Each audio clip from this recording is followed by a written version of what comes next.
Hello everybody, we're going to go ahead and enter into a pretty cool series. We're going to be bringing you a best of three. We're going to be watching Bitter Colt, who is SlayerSGolden, I believe. So we're going to go ahead and watch SlayerSGolden going up against Grubby for a very cool ZVP. This actually be a very fun game. Grubby is a player that I've not seen play for quite a while, so I'm definitely interested in how he's going to be playing this game. It should be a pretty cool thing to see. I mean, Grubby is one of those players that everybody should be aware of, if not just for StarCraft 2, but also because of his Warcraft 3 career, which is quite prestigious to say the least. And his opponent, SlayerSGolden, is definitely someone to keep an eye on, as Slayers is one of those teams that also everybody should be aware of. I mean, Boxer was the starter of the team, and Boxer is pretty much the biggest figurehead in all of esports. So you have two very prominent figures going to be dueling it out for this best of three, and I am incredibly intrigued as to how this is basically going to be going. So let's quickly do that so we don't get interrupted, because this should be a cool game. I don't want people just messaging in. So I'm just basically relaxing right now, taking this game. I found these replays online. I was just like, I want to see these games. I'm kind of just right now hanging out at almost 4 in the morning. I'm going to go ahead and just be watching the GSL. I think it's the up and down matches or something that's going to be going on soon. So I'm just basically wasting time until that. It's vacation, so I can go ahead and splurge myself and actually watch the GSL. But enjoying that. So as of right now, though, we do have the pool going down around 14, and then we have the extractor going down afterwards. So not exactly a speeding opener, but still you have the early pool, which is pretty key against Protoss. There's a lot of Zergs really emphasize this style of play, where you want to actually play it safer as opposed to being greedy, just to make sure you don't get punished early game by a toss. Say a Forge fast expanding, which is very possible on this map. A lot of players can go ahead and try and get that Forge fast expand up. So if a player decides to get the Forge fast expand up, they can always do things that are annoying. For example, cheese with pylons, cannons, and all that. Block the nexus, or block the hatchery, I mean, by throwing down pylons using your probe, being just pesky in that kind of manner. But Grubby's not doing that. He's just sort of moving forward, looking for his available spots to harass, and he's missed one patrol there, which is unfortunate, but not exactly a big deal. The pool's coming out. We got 4 lings going down already. This hatchery is not going to be delayed at all by the single probe. All that Grubby is trying to get right now is scouting. Scout information by the lings and everything else. And so you should be able to retreat with that probe without too much difficulty. He's doing the Great Wall Off, and actually, cool. I'm actually happy to see he's doing this wall off, because I haven't seen that many pros doing it lately, and it heartens me to see Grubby do this, because this is the wall that I use when I play. It allows you to defend against 6 pools fairly easily. All you need to do is scout the 6 pool, and instead of the cybernetics core, you throw down the Forge. That creates a complete wall off. You can even then use the cybernetics core to finish the wall off down here. You have a cannon over here. Make sure you get another pylon so nothing gets unpowered. And then you're basically safe against a 6 pool. You're walled in with a cannon. There's no amount of lings will be pressing that front. And it's actually a very smart thing by Grubby. He's going to lock in that ling and actually get a perfect kill on that without letting get any scout formation. Actually, it's not even going to see the Stalker that's coming out now. So Grubby could be aggressive with the Stalker and the Zealot in the face of this expansion. Not really, actually. This part of the pool is going to be out enough with the speed fast enough that's not going to be happening. But interestingly enough, Golden's actually keeping one guy in this extractor, which is a pretty interesting thing. Also, what's interesting is that Grubby's going for a 3-gate expand as opposed to a 1-gate expand, when normally the 1-gate expand has kind of been the build of choice of most Protosses lately in terms of their PVZs, unless there's actually, Artosis was streaming today, and he was also talking about 3-gate expanded being his fun build. But here we're going to have Golden just happily mining from his natural expansion. So we're going to see if Grubby is going to be aggressive with this 3-gate. Right now he's just killing the supply depot. I guess he just wants to be able to have that ability to build his own unit, say wall off for some weird scenario. But there is going to be the Nexus thrown down for him right in the face of Bitter Cold's or Golden's Ling, which is great because now basically this Ling has just confirmed a 3-gate expand. If this Nexus was thrown down at 5 minutes, well then it's a 1-gate expand. 6 minutes means that's going to be a 3-gate expand. So pretty standard build over there, which is definitely nice to see. Golden is just playing normally, getting down a Spine Crawler. Roachhorn's on the way as well. You can see that he's been mining from this extractor for quite a while, so he's got enough gas to get out I would probably say around 6 or 7 roaches. Once he gets the minerals up there, it could easily be aggressive with them in the face of Grubby's expansion. I mean, Grubby will be pretty much defend against this. He's going to have well enough sentries to be able to push, do whatever he wants, defend against any amount of lings and roaches at this point of the game, and basically just stay secure. Forge allows for cannons. He can use that for detection. There's no amount of burrow roaches that can really attack Grubby right now. Golden is pushing forward, playing defensively with the spine crawler. He can easily get up his third base fairly soon if he really wants to, but not a big deal on that.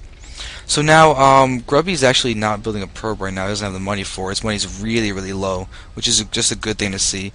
Right now, Golden's ready to go ahead and sacrifice himself in here, get that scout that he wants, but Grubby really hasn't thrown down any form of tech quite yet.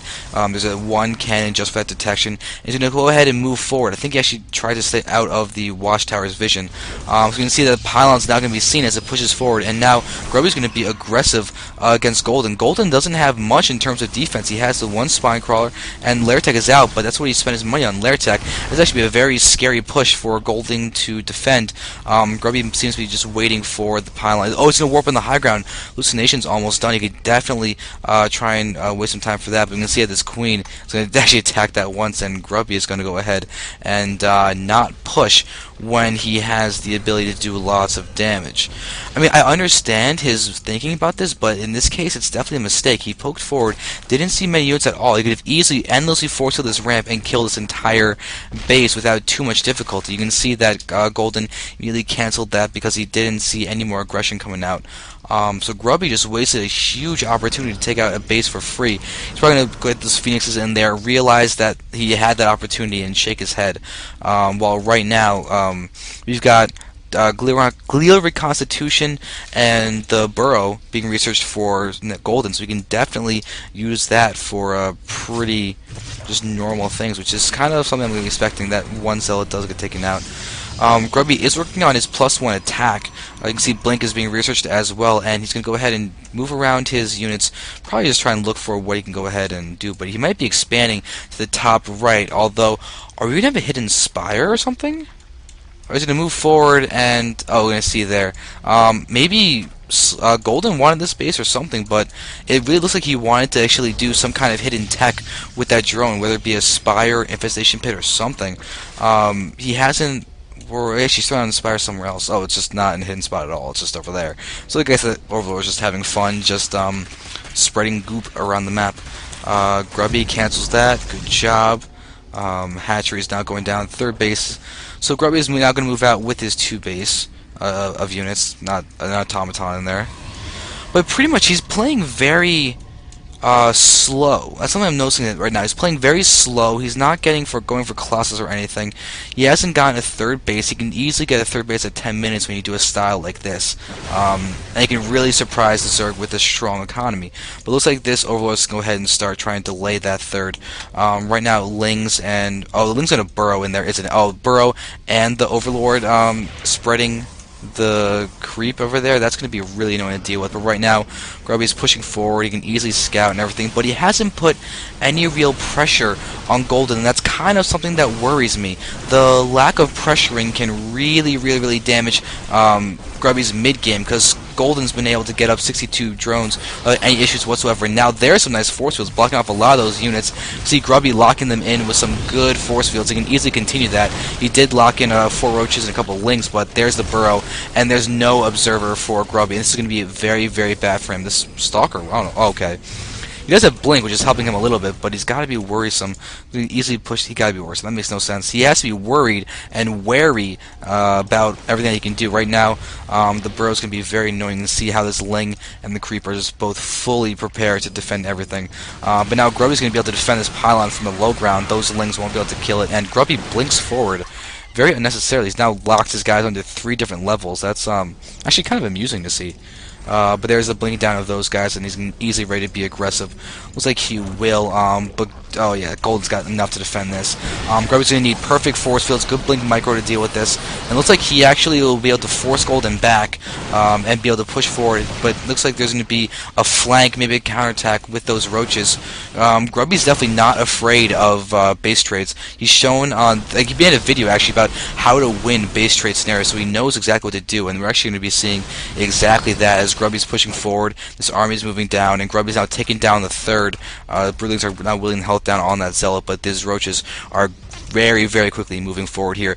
Grubby did warp in units down here. He's got those sentries, he's got that Immortal there. It's going to help out a lot, but if Golden just targets down the pylon, the forge, and moves forward through this hole, it'll be very hard for Grubby to deal with. This army is still very much out of position, and this could be a very, very bad position. Now we see him pushing forward. Grubby, where's the blink? Where's the blink? You should definitely start blinking. He's getting actually targeted down one by one. There we go. Now he's getting those Herdstalkers back. He's very, very nice micro coming from him. He's pushing forward, and yeah, he's really cleaned up that army. Now Golden, it's looking a little worse for wear, though Grubby could easily take a third right now if he wanted to, but he's got to worry about these guys over here.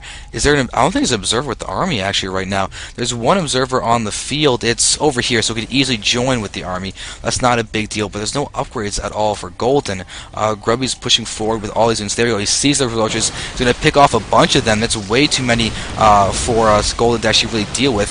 I don't think he has Tunneling Claw, so he can't use that. Oh, he does have Tunneling Claw, so he can easily use that to get away, but mutas are now out. That Spire was pretty idle for a while, but you can definitely start trying to utilize that. But the problem is these spine cars are really what's going to be there to make him to be able to defend. We'll surround with the roaches and the mutas maybe. He's going to actually get picked off by that pretty hardcore. Grubby even has the left stalkers inside his main base to defend against the mutas, but those roaches are going to be falling really easily. Grubby's playing very solidly right now. He's actually fully walled off the front, except for this one little choke. But he's got to be careful right now. Golden can move forward. He's trying to use those mutas as his way to get back. The Nexus is actually very close to falling right now. Looks like it's going to target it down. It's at 13 health, and it does go down. Barely. It goes down so barely, which is kind of unfortunate, but still, Grubby's got a large army, he can easily push forward. There's no other bases around the map. Maybe that drone over here was really trying to get that base, and that kind of delayed Golden in getting that up. But now we're going to see him pushing forward. We've got Lings and everything. Force fields to lock them. Nope, no force is going to be spent, as these guys are still just pushing forward, trying to do what they can. But all of these spine cars are still up. Third is going up once again. Grubby's going for the gold. I mean, he might as well. He's got map control. He has a superior army, a superior economy, sort of, except for that little aspect. But still, he's almost mined out. He's still distance mining. His income is still healthy, all things considered. It's basically a little over one base. Now we're going to see a lot of Lings go down. Right now, Golden is trying to be cost effective with his army by having Ling Muta, but that's a little risky considering the fact that, for one, he doesn't know that gold's going up, but Grubby's got a much more powerful army, plus Grubby has a 2-1 for those upgrades. Oh, his Zealots weren't on hold position. It's going to hurt those, but there is 2 more going down, but 0, 0, 0, 0, no upgrades at all for Golden. That's going to really hurt him right now. And those Zealots are holding that choke very, very efficiently. You can see those blinking back of those nice force fields, but they're going to go ahead and lock in all of those Lings really easily. The army is now pushing in for Grubby, doing a great job of attacking, handling this very, very well. You can see that right now it's looking to be his game. Golden is trying to do what he can, but Grubby is just continuing to push forward, blinking back in the face of all those drones. Gold is basically up too, so this is definitely going to be Grubby's game. Triple the food count. Drones are going down. We now have 24 drones. GG. Good luck at the tournament. I think I just casted the wrong game first. So I guess I'm going to go ahead and cast game number 1 next. Whoopsie daisies. Game number 1 is next. Yay! So I'm going to go ahead and put this in at the use magical editing to make this game number